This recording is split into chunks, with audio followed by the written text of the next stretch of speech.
Hi, I'm United States Senator Maggie Hassan from New Hampshire. I can't remember when I first read Tom Sawyer, and it's certainly been a couple of decades at least since I have, but Mark Twain is one of my favorite writers, and Tom Sawyer is just such a classic.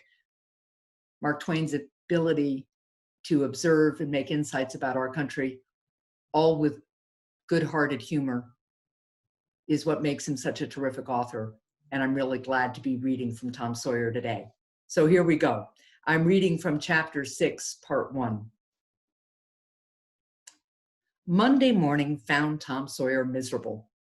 Monday morning always found him so, because it began another week's slow suffering in school. He generally began that day with wishing he had no intervening holiday. It made the going into captivity in fetters again so much more odious. Tom lay thinking. Presently, it occurred to him that he wished he was sick. Then he could stay home from school. Here was a vague possibility. He canvassed his system. No ailment was found, and he investigated again. This time he thought he could detect colicky symptoms, and he began to encourage them with considerable hope. But they soon grew feeble, and presently died wholly away. He reflected further. Suddenly he discovered something. One of his upper front teeth was loose. This was lucky. He was about to begin to groan, as a starter, as he called it, when it occurred to him that if he came into court with that argument, his aunt would pull it out, and that would hurt. So he thought he would hold the tooth in reserve for the present and seek further. Nothing offered for some little time, and then he remembered hearing the doctor tell about a certain thing that laid up a patient for 2 or 3 weeks and threatened to make him lose a finger. So the boy eagerly drew his sore toe from under the sheet and held it up for inspection. But now he did not know the necessary symptoms. However, it seemed well worthwhile to chance it, so he fell to groaning with considerable spirit. But Sid slept on unconscious. Tom groaned louder and fancied that he began to feel pain in the toe. No result from Sid. Tom was panting with his exertions by this time.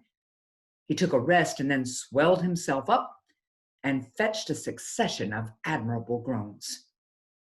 Sid snored on. Tom was aggravated. He said, "Sid, Sid," and shook him. This course worked well, and Tom began to groan again. Sid yawned, stretched, then brought himself up on his elbow with a snort and began to stare at Tom. Tom went on groaning. Sid said, "Tom, say, Tom." No response. "Here, Tom, what is the matter, Tom?" And he shook him and looked in his face anxiously. Tom moaned out, "Oh, don't, Sid, don't joggle me." "Why, what's the matter, Tom? I must call Auntie."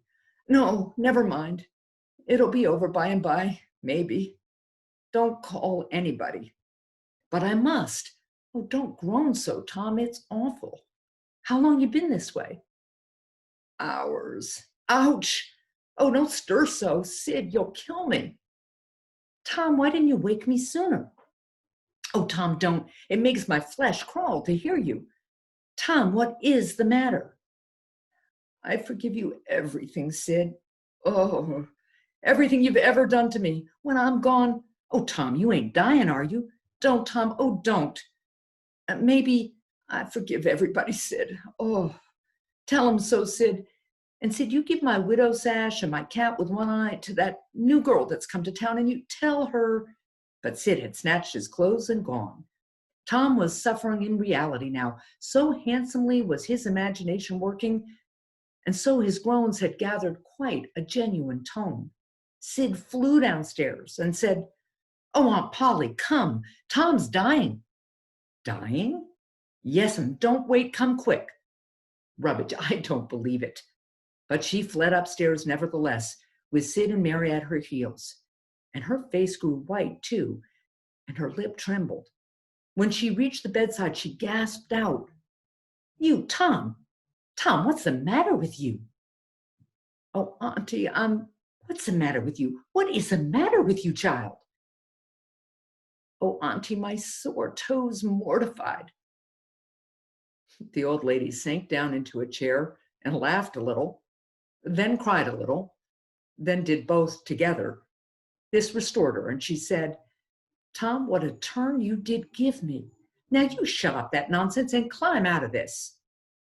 The groan ceased, and the pain vanished from the toe. The boy felt a little foolish, and he said, "Aunt Polly, it seemed mortified, and it hurt so I never minded my tooth at all." "Your tooth, indeed. What's the matter with your tooth?"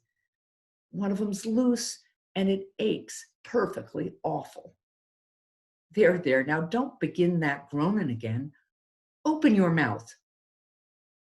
"Well, your tooth is loose, but you're not going to die about that.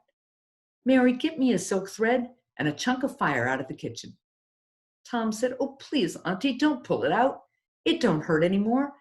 I wish I may never stir if it does. Please don't, Auntie.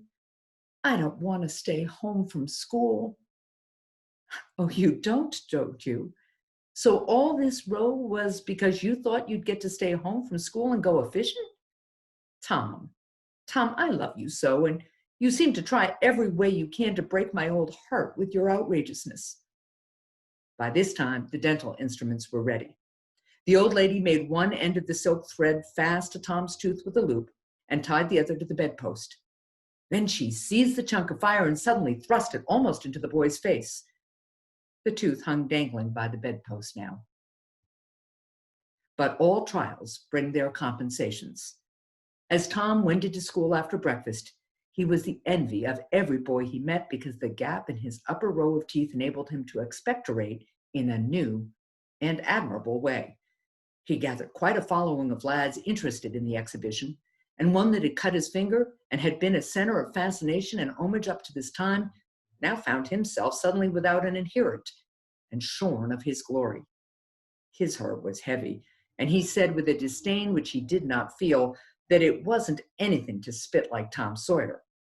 But another boy said sour grapes, and he wandered away a dismantled hero. I hope you enjoyed today's reading and the rest of the adventures of Tom Sawyer. Thank you.